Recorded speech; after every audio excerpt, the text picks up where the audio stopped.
একদিকে Russia Ukraine, অপরদিকে Iran, Israel, যুক্তরাষ্ট্র, ইয়েমেন, লেবানন জুড়ে চলছে তৃতীয় বিশ্বযুদ্ধের উত্তেজনা। আর এরই মধ্যে আমাদের হাতে এসেছে গুরুত্বপূর্ণ আপডেট, আন্তর্জাতিক সংবাদ। শুরুতেই থাকছে মুসলিম বিশ্ব কি পারবে ইসরায়েলকে ধ্বংস করতে। এ নিয়ে থাকবে বিস্তারিত প্রতিবেদন, তাই সম্পূর্ণ ভিডিও জুড়ে আমাদের সাথেই থাকুন। জানিয়ে দিব বিশ্বকে চমকে দিতে প্রস্তুত ইরানের এআই অস্ত্র ভান্ডার। এদিকে গাজায় ইসরায়েলি সেনাদের অর্থ সহায়তা দিচ্ছে ফেসবুক। আরও জানাবো যুদ্ধবিরোধী ইসরায়েলি জনগণ, যুদ্ধপিপাসু নেতানিয়াহু। সব শেষে জানিয়ে দিব নাইজেরিয়ায় রাখাল কৃষক সংঘর্ষে ৫৬ জনের প্রাণহানি। শুনছিলেন হাতে পাওয়া গুরুত্বপূর্ণ আপডেট সংবাদের শিরোনাম, এবারে বিস্তারিত। তবে তার আগে অনুরোধ রইল ভিডিওটিতে একটি লাইক দিন এবং কমেন্ট করে জানিয়ে দিন ভিডিও সম্পর্কে আপনার মূল্যবান মতামত। আরও জানিয়ে দিন ভিডিওটি কোথা থেকে দেখছেন বা কোন জেলা থেকে দেখছেন। মুসলিম বিশ্ব কি পারবে ইসরায়েলকে ধ্বংস করতে? বর্তমান বিশ্বে ফিলিস্তিন ইসরায়েল সংঘাত যেন আর শুধু একটি আঞ্চলিক সংকট নয়, এটি পরিণত হয়েছে মুসলিম বিশ্ব বনাম ইসরায়েলের মতাদর্শিক ও সামরিক শক্তির এক জটিল মঞ্চে। সোশ্যাল মিডিয়ায়, রাস্তায়, এমনকি জাতিসংঘের মঞ্চেও প্রশ্ন উঠছে, মুসলিম বিশ্ব কি পারবে ইসরায়েলকে ধ্বংস করতে?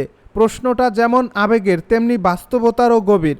মুসলিম বিশ্ব রয়েছে ৫০টিরও বেশি দেশ, যাদের মধ্যে রয়েছে বিশ্বের অন্যতম ধনী দেশগুলো যেমন সৌদি আরব, কাতার, সংযুক্ত আরব আমিরাত। আবার রয়েছে শক্তিশালী সামরিক বাহিনী সম্পন্ন দেশ যেমন তুরস্ক, পাকিস্তান ও ইরান। জনসংখ্যার দিক থেকেও মুসলিম বিশ্বের অবস্থান শক্তিশালী। তারা বিশ্বে প্রায় ২০০ কোটিরও বেশি মুসলমান, কিন্তু সেই শক্তির মাঝে সবচেয়ে বড় দুর্বলতা হলো ঐক্যবদ্ধের অভাব। মুসলিম দেশগুলো নিজেদের রাজনৈতিক স্বার্থ, ভিন্ন মতাদর্শ এবং আন্তর্জাতিক সম্পর্কের কারণে একসাথে কার্যকরভাবে কাজ করতে ব্যর্থ হচ্ছে।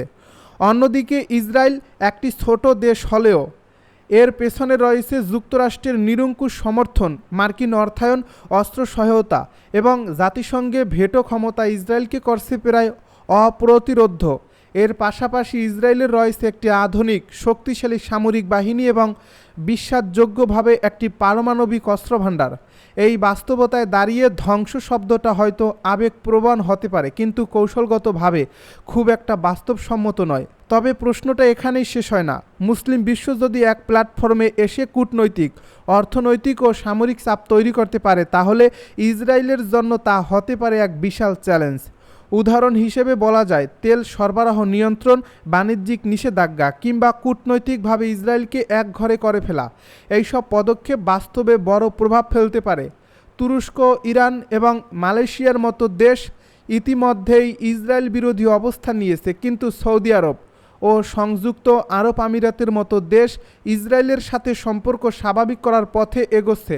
এখানে আরও একটি বিষয় বিবেচ্য, যুদ্ধ মানেই যে শুধুই অস্ত্র সংঘাত তা নয়। মিডিয়া, অর্থনীতি, কূটনীতি সবই এখন যুদ্ধের অংশ। আর এই জায়গায় মুসলিম বিশ্ব আরও বেশি সোচ্চার হতে পারত, কিন্তু দুঃখজনক হলেও সত্য, এসব ক্ষেত্রে মুসলিম বিশ্বের প্রভাব এখনও বিচ্ছিন্ন ও দুর্বল। বিশ্বকে চমকে দিতে প্রস্তুত ইরানের এআই অস্ত্রভাণ্ডার। ইরানের সেনাবাহিনী এমন কিছু অত্যাধুনিক ও ভয়ঙ্কর অস্ত্র ধারণ করে যেগুলোর অনেকটাই গোপন, এমনকি কিছু অতি গোপন শ্রেণীর অন্তর্ভুক্ত। এইসব অস্ত্র কৃত্রিম বুদ্ধিমত্তা প্রযুক্তি দ্বারা পরিচালিত এবং যুদ্ধক্ষেত্রে এগুলোর ক্ষমতা ব্যতিক্রমী বলে দাবি করেছেন দেশটির স্থলবাহিনীর প্রধান ব্রিগেডিয়ার জেনারেল কিওমার হেদেইদারি। শনিবার স্থানীয় সময় ইরানের রাষ্ট্রীয় টেলিভিশন চ্যানেল আল আলেমে হেইদারির দেওয়া প্রকাশিত এক সাক্ষাৎকার থেকে এই তথ্য জানা যায় খবর মেহের নিউজের। এই সাক্ষাৎকারে হেইদারি জানান, আমাদের হাতে এমন অস্ত্র রয়েছে যেগুলো কৌশলগত কারণে এখনও প্রকাশ করা হয়নি, তবে সেগুলো সম্পূর্ণভাবে সক্রিয় এবং যুদ্ধের জন্য প্রস্তুত। হেইদারি বলেন, যদিও এগুলো প্রচলিত অস্ত্র হিসেবেই শ্রেণীবদ্ধ, তবুও কৃত্রিম বুদ্ধিমত্তা সংযুক্তির ফলে এইসব অস্ত্র অসাধারণ সামরিক সক্ষমতা অর্জন করছে। তিনি আরও বলেন, ইরান ইরাক যুদ্ধের পর থেকে ইরানের স্থলবাহিনী একটি আমূল রূপান্তরের মধ্য দিয়ে গেছে। প্রথাগত কাঠামো ভেঙে বর্তমানে এটি এক আধুনিক, গতিশীল ও উচ্চ মার্গের অভিযানে সক্ষম বাহিনীতে পরিণত হয়েছে। হেইদারি জানান, বর্তমানে ইরানের স্থলবাহিনী যে কোনো সময় দ্রুত মোতায়েন হতে পারে। উচ্চমাত্রার আক্রমণ পরিচালনা করতে পারে এবং তাৎক্ষণিক হস্তক্ষেপে সক্ষম। দেশ জুড়ে নজরদারি এবং নিরাপত্তা নিশ্চিত করতে সেনাবাহিনীর সবচেয়ে উন্নত গোয়েন্দা প্রযুক্তি ও অস্ত্র ব্যবস্থা ব্যবহার করছে ইরান। তিনি আরও বলেন, আমরা দেশের বিভিন্ন সীমান্তে 10টি সামরিক ডিভিশন মোতায়েন করেছি। এই সব ইউনিট কৌশলগত অবস্থান থেকে নিরাপত্তা ও গোয়েন্দা নজরদারিতে গুরুত্বপূর্ণ ভূমিকা রাখছে। তবে এর মানে এই নয় যে সব ধরনের হুমকি শেষ হয়ে গেছে, বরং এটি স্থায়ী নিরাপত্তা নিশ্চিত করতে একটি প্রতিরোধমূলক উপস্থিতি। গাজায় ইসরায়েলি সেনাদের অর্থ সহায়তা দিচ্ছে ফেসবুক। ফিলিস্তিনের অবরুদ্ধ গাজা উপত্যকা ও পশ্চিম তীরে ইসরায়েলের অবৈধ কর্মকাণ্ডকে ঘিরে নতুন বিতর্কে সামাজিক যোগাযোগ মাধ্যম ফেসবুক। কাতার ভিত্তিক সংবাদ মাধ্যম আল জাজিরার অনুসন্ধানে উঠে এসেছে, ফেসবুকে একদিনে যেমন পশ্চিমা তীরে অবৈধ ইসরায়েলি বসতির আবাসন বিক্রির বিজ্ঞাপন প্রচার হচ্ছে, তেমনি গাজায় মোতায়েন সেনাদের জন্য অর্থ সহায়তা সংগ্রহের আহ্বান জানানো বিজ্ঞাপনও প্রকাশ পেয়েছে। এ প্রতিবেদন অনুযায়ী এসব বিজ্ঞাপনের বেশিরভাগই ছিল উগ্র ডানপন্থী জায়নবাদী গোষ্ঠী ও রিয়েল এস্টেট প্রতিষ্ঠানের। মোট শতাধিক বিজ্ঞাপনের মধ্যে অন্তত 50টি সরাসরি ইসরায়েলি সেনাবাহিনীর সহায়তায় অর্থ সংগ্রহের লক্ষ্যে প্রচার করা হয়। আর প্রায় একই সংখ্যক বিজ্ঞাপন ছিল পশ্চিম তীরে দখলদারিত্ব বৈধ করার চেষ্টায় পরিচালিত বসতি প্রকল্পের পক্ষে।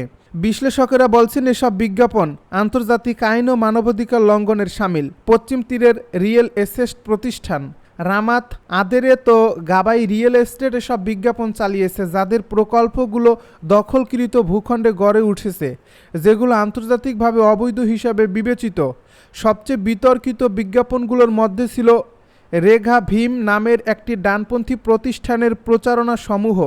এসব বিজ্ঞাপনে ফিলিস্তিনি স্কুল ধ্বংসের প্রশংসা এবং অবকাঠামো গুঁড়িয়ে দেওয়ার আহ্বান জানানো হয়। এমনকি একটি বিজ্ঞাপনে ওয়াটার পার্ক ভাঙার দাবি জানিয়ে বলা হয়, আমাদের টাকায় ফুর্তি করছে ফিলিস্তিনিরা।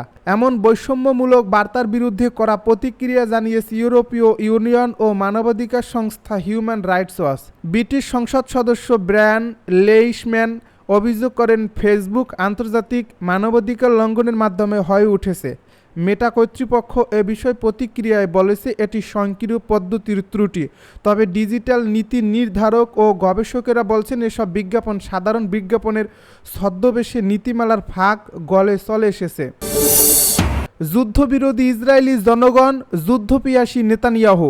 গাজায় ফিলিস্তিনের রক্তে রঞ্জিত মাটি, ধ্বংসস্তূপে পরিণত জনপদ, সব দেখেও যুদ্ধ থামানোর পথে হাঁটছে না ইসরায়েলের প্রধানমন্ত্রী বেনিয়ামিন নেতানিয়াহু। দেশটির প্রায় 70% মানুষ যুদ্ধবিরোধী অবস্থান নিলেও নেতানিয়াহু বলছেন, গাজায় হামলা চালানো ছাড়া ইসরায়েলের সামনে আর কোনো পথ খোলা নেই। শনিবার বার্তা সংস্থা এপি এক প্রতিবেদনে জানায়, প্রধানমন্ত্রী নেতানিয়াহু তার ভিডিও বক্তৃতায় বলেন, বিজয় না আসা পর্যন্ত যুদ্ধ চলবে। তিনি আরও জানান, প্রতিবেশী ইরান যেন কখনো পারমাণবিক অস্ত্র না পায় তা নিশ্চিত করতে তিনি দৃঢ় প্রতিজ্ঞ। প্রসঙ্গত 2023 সালের অক্টোবর থেকে গাজায় ভয়াবহ হামলা শুরু করে ইসরায়েল। 18 মাসের বেশি সময় ধরে চলা এই বর্বরতায় এখন পর্যন্ত 51,000-এর বেশি ফিলিস্তিনি নিহত হয়েছেন, যাদের বেশিরভাগই নারী ও শিশু। নেতানিয়াহু বলেন, হামাস যদি তাদের প্রস্তাব প্রত্যাখ্যান করে তবে গাজায় বোমা বর্ষণই হবে উপায়। ইসরায়েলের প্রস্তাবে বলা হয়েছিল গাজা যেন অস্ত্রমুক্ত হয়, তবে স্থায়ী যুদ্ধবিরতির নিশ্চয়তা দেওয়া হয়নি। এই প্রস্তাব মানতে অস্বীকৃতি জানায় হামাস। ভিডিও বার্তায় নেতানিয়াহু বলেন, যদি আমরা হামাসের দাবি মেনে নেই তাহলে আমাদের বীর সেনাদের আত্মত্যাগ বৃথা যাবে না। এর পাশাপাশি তিনি ইরানের পরমাণু প্রকল্প নিয়ে উদ্বেগ প্রকাশ করেন। শনিবারই রোমে এ বিষয়ে ওয়াশিংটন ও তেহরানের মধ্যে এক বৈঠক হয়। নেতানিয়াহু বলেন, আমি প্রতিজ্ঞা করছি ইরান যেন কখনোই পরমাণু অস্ত্র না পায়। শনিবার গাজার স্বাস্থ্য মন্ত্রণালয়ের তথ্যমতে আগের 48 ঘন্টায় ইসরায়েলের হামলায় 90 জনের বেশি ফিলিস্তিনি নিহত হয়েছেন। রাতেই আরও 15 জন নিহত হন, যাদের মধ্যে 11 জন খান ইউনিসে ও 4 জন রাফায়। নিহতদের মধ্যে শিশু ও নারী রয়েছেন। বিশেষ করে মুয়াশি এলাকায় হামলায় অনেক প্রাণ হারিয়েছেন, যেখানে ইসরায়েল আগেই নিরাপদ অঞ্চল ঘোষণা করেছিল। নাইজেরিয়ায় রাখাল কৃষক সংঘর্ষে 56 জনের প্রাণহানি। নাইজেরিয়ার মধ্যাঞ্চলের বেনু রাজ্যে চলতি সপ্তাহে সন্দেহভাজন যাযাবর রাখালদের চালানো 2টি হামলায় অন্তত 56 জন নিহত হয়েছে বলে জানিয়েছে স্থানীয় প্রশাসন। শনিবার রেনু রাজ্যপালের দপ্তর নিহতের সংখ্যা 17 থেকে বড় ধরনের সংশোধন করে এই নতুন সংখ্যা প্রকাশ করে। একজন সরকারি মুখপাত্র জানিয়েছেন, এখনও উদ্ধার অভিযান চলছে। যার ফলে মৃত্যুর সংখ্যা আরও বাড়তে পারে। এর আগে শুক্রবার রাজ্য পুলিশের মুখপাত্র আনে সেইশে ক্যাথরিন এক বিবৃতিতে জানান, রাতারাতি বেনু রাজ্যের একটি অঞ্চলে বিপুল সংখ্যক সন্দেহভাজন মিলিশিয়া হামলা চালায়। ঘটনাটি পশুপালক ও স্থানীয় কৃষকদের মধ্যে সহিংসতা ও পুনরায় শুরু হওয়ার প্রেক্ষিতে ঘটে। এ ধরনের সহিংসতা গত কয়েক বছরে শত শত মানুষের প্রাণ হারিয়েছে। পুলিশ জানায়, হামলাকারীদের প্রতিরোধ করতে নিরাপত্তা বাহিনী মোতায়েন করা হলে তারা আকস্মিকভাবে কৃষকদের উপর গুলি চালায়। এতে বেনুর উকুম এলাকায় 5 কৃষক নিহত হন। প্রথম ঘটনাস্থলের প্রায় 70 কিলোমিটার দূরের লোগো এলাকায় দ্বিতীয় হামলার ঘটনাটি ঘটে। পুলিশের মুখপাত্র বলেন, দুঃখজনকভাবে কাছাকাছি এক অঞ্চলে একই সময়ে আরেকটি হামলা হয়। পুলিশ সেখানে পৌঁছানোর আগেই 12 জন নিহত হন।